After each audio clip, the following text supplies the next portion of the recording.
Hey guys, welcome back to another foundation road test. Today I'm looking at Milani Conceal and Perfect 2-in-1 foundation, which has been sitting in my drawer for a little while, maybe a long while. I don't know. I've had it for probably too long. It kept getting bumped because I was trying other things, and I was excited to finally pull it out and try it because I felt like I had read good things about it.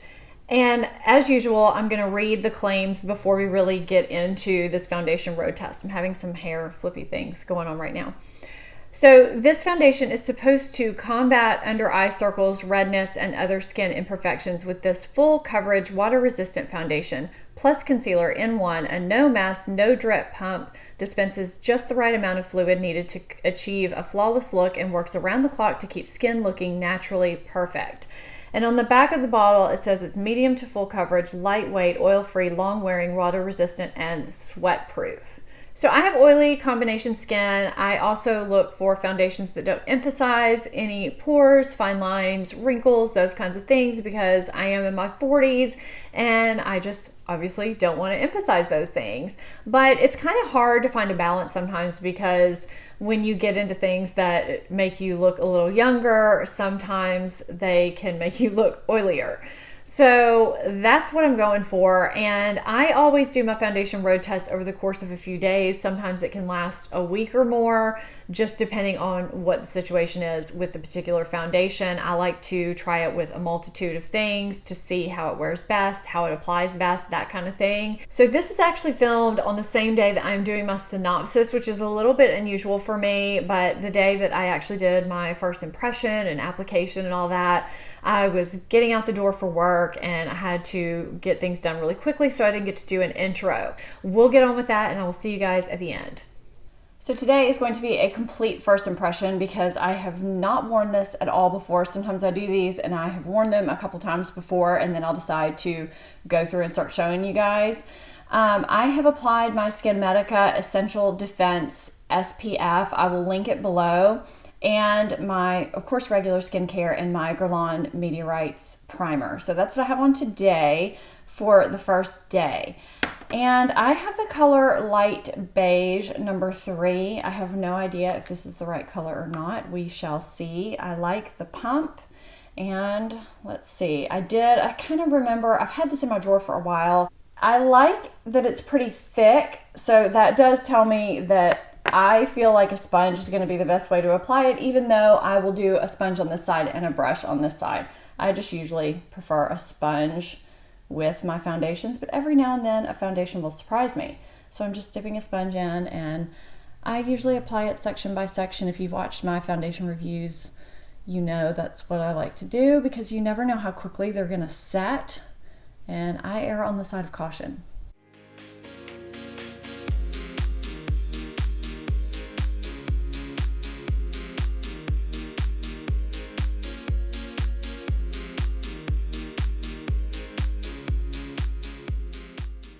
And the brush I'm using is the It Cosmetics number 6 Heavenly Luxe Flat Top Buffing Foundation Brush. You can use anything. This is just one that I've been liking a lot lately.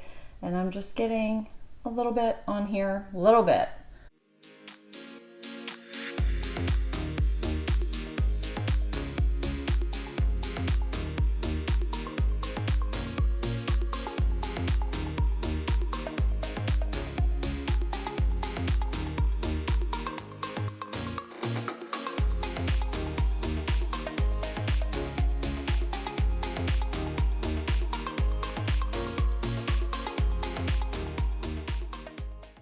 So I feel like both sides applied really quickly. I was surprised at how easily the brush side applied. I wasn't expecting that considering how thick the foundation is. And when I looked really, really closely in my mirror, I really can't see a difference between the sponge side and the brush side. So that's a pleasant surprise. If you like to apply your foundation with a brush, this does apply well with one. So I'm going to apply the rest of my makeup and I will come back. I did want to note that I put one pump on my hand and I still have this left. So it really didn't take a lot. A little goes a long way. And you know, I don't go for the full coverage on a daily basis. This is just a good medium coverage, but it is pretty buildable, I felt like. So yeah, I was surprised I got this good of coverage that looks pretty natural with about a half a pump. So I'll be back. Okay, my makeup is done. I used Laura Mercier translucent powder to top as usual. Sometimes I deviate, but that's what I use today. And I really like it right now. I felt like this was one of those instances where I kind of questioned whether I needed powder at all. I didn't need a lot, honestly. So we'll see how this goes today. I will try and check in later. Sometimes that doesn't happen, but you guys know I test over several days. So there will be some check-ins and I will get back to you guys later. Hey guys, it's time for a check-in. It has been almost 8 hours that I have had this foundation on. I kind of wish I wasn't doing a check-in because I'm realizing I have a few new variables going on that I think are affecting the foundation. Despite having not touched up that much, I've really only touched up 3 times with blotting sheets and translucent powder, and one of those times was only with blotting sheets. So when I've had to touch up, it hasn't been because I've been oily, greasy, it's just been a little more glowy than I like. However, it's really breaking up in weird areas. I'm gonna lean in a little bit. I had to adjust the light on my phone, but I am really kind of patchy and powdery looking all in this area, which really never happens. Where I put my concealer down my nose earlier, that's pretty much gone. This is patchy, this is powdery and patchy looking. I'm just not really thrilled with it, and I wasn't really expecting that. But what I really didn't take into consideration is that this morning I used the Skin Medica SPF that I've used before, but I have never used it with the particular moisturizer that I used and with the particular primer that I used. And it is a new moisturizer that I tried as well. So it could be all those things, and that's why I do several days of foundation road testing. So we're gonna see how this goes the rest of the test, and I will check in periodically and give you an end of review summary. Stay tuned. Hey guys, I wanna try and get you an update today. I have my regular skincare on, and I have my Paula's Choice Super Resist or Wrinkle Resist Ultra Light. I can't remember what the name is. I'll put it on the screen. That sunscreen on that I've been liking a lot lately. The problem that I run into is that if I layer anything with sunscreen, like a primer with sunscreen, or even sometimes just with sunscreens, various ones, it tends to cake up and it's just done, which is kind of a big deal since there's no sunscreen in this product. So I'm gonna get a little closer and show you, and this is just my natural lighting and kitchen lighting, and I'm using my phone. So it's broken up here, it looks really patchy and powdery, and all through here you can see, all here and here. From a moderate distance and close up, it just doesn't really look good, and I've had to blot quite a bit today. I just also find that when I blot or when I touch up with translucent powder, it gets really gunky and it takes off some of the foundation, some of the pigment. So that is the end of this day, so you can kind of get a glimpse at what I've been dealing with on several days when I've worn it. Okay, so it's summary time, and I realized I completely forgot to tell you the price and the number of shades for this foundation like I usually do. It is $10 for 1 fluid ounce of product, and there are 15 shades of this foundation. And I think I already told you I am in shade 3, light beige, and it seemed to be a pretty good color match. So just really quickly to talk about the packaging and the way it applied. I do like the way the bottle looks. It's kind of sleek. It has this kind of cheapy plastic lid. It's really light feeling. You can kind of squish it, and it's in a glass bottle. So that's kind of weird to me, but I do love that it's a pump. I love any foundation that has a pump, and it's not a heavy bottle. So I do appreciate that. I love the fact that a teeny tiny bit went an extremely long way. If I pumped out an entire pump, there was half left, and sometimes even more than that, on the back of my hand. So if you're applying this, just know that a little goes a long way. And I did find that despite it being a thicker foundation, it went on the skin really, really nicely. I found with a brush and a beauty blender. I usually prefer to apply foundations with a beauty blender or a damp sponge, but it applied and looked really nice with a brush too. And the finish was in fact a medium to full coverage. I found between a demi matte and matte finish, which I really, really liked. I would not say that this would double as a concealer, because when I applied it, I felt like it covered pretty well because it's medium to full coverage, but I still needed concealer for my red spots and for any sunspots. It didn't fully conceal those, but I did need a lot less concealer than I need with a lot of other foundations. I'm not going to use the same color as the rest of my face on my under eye circles, so that just didn't make sense for me at all. So it claims to be a lightweight formula, and I just didn't find that to be the case. I don't necessarily feel like it was the heaviest foundation I've ever tried, but I don't think it was extremely lightweight either, especially as the day went on. I don't know if it was because it started mixing with my skincare or the oils on my face, but I just found that I did feel it on my face, and I don't really like that. I don't think most people like that, but when a foundation actually claims to be lightweight, I don't want to feel anything on my face really, and I did feel this foundation. It also claims to be long wearing, water resistant, and sweat proof. So let's talk about that. Now, I didn't really sweat, nor did I take a shower in this foundation, but I did have very long days and I did have breakthrough oil. So I think that is enough to make a fair assessment on this foundation, and I wore it for several days under various conditions, the way I always do. I'm trying to think of a way to put this without being too long and wordy.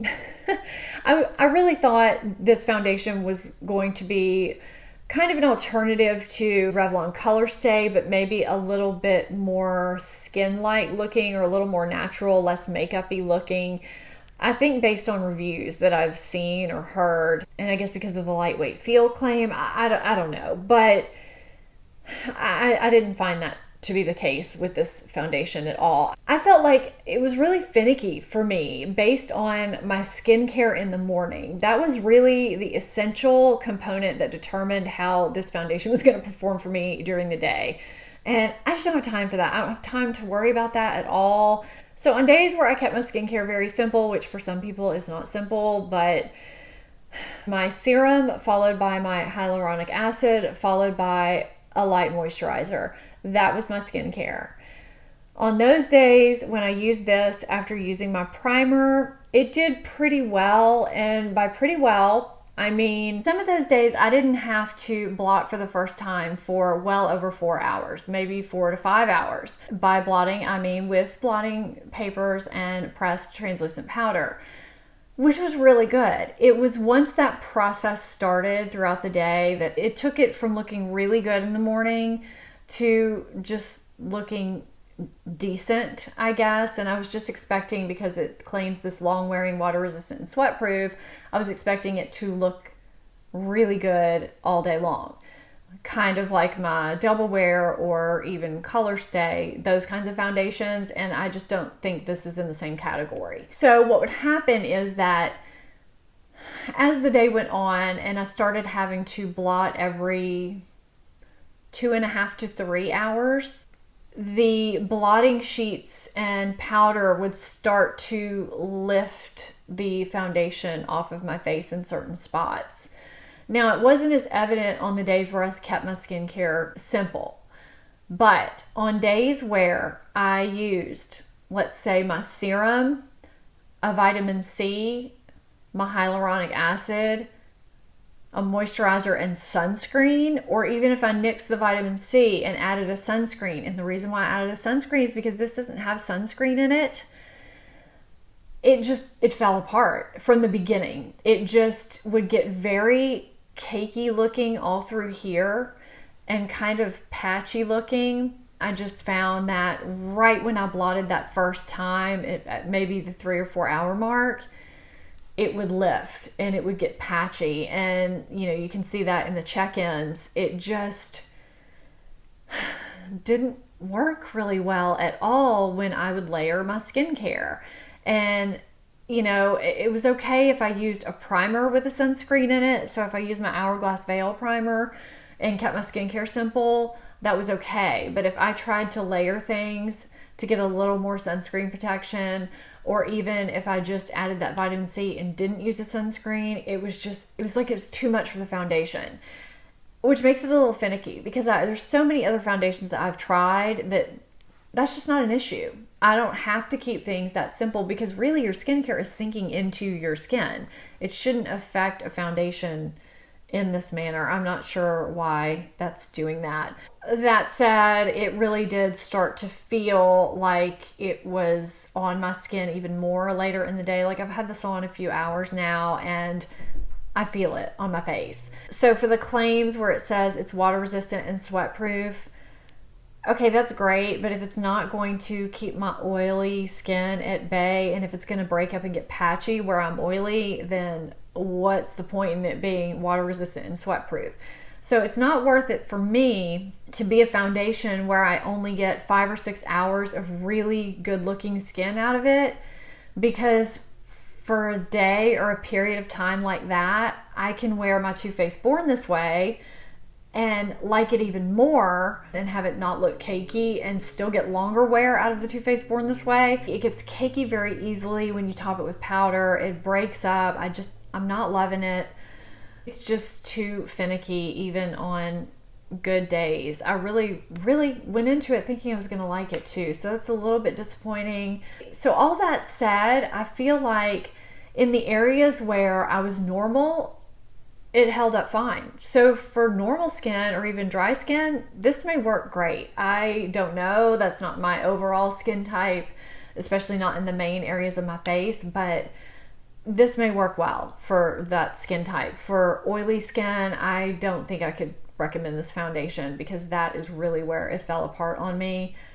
So that is my final verdict on this foundation. Unfortunately, this was not a successful foundation road test. Hopefully the next one will be. I'm going to link my playlist for my foundation road test on the screen. I'm also going to link them at the end of the video so you can see what foundations I've reviewed and which ones I've liked and which ones I haven't liked. But I hope you did enjoy this one, and if you're not subscribed to my channel, please hit that subscribe button. If you're not following me on my social media, I'll put those on the screen and I'll put them down below too. Thank you so much for watching. I'll see you next time. Bye-bye.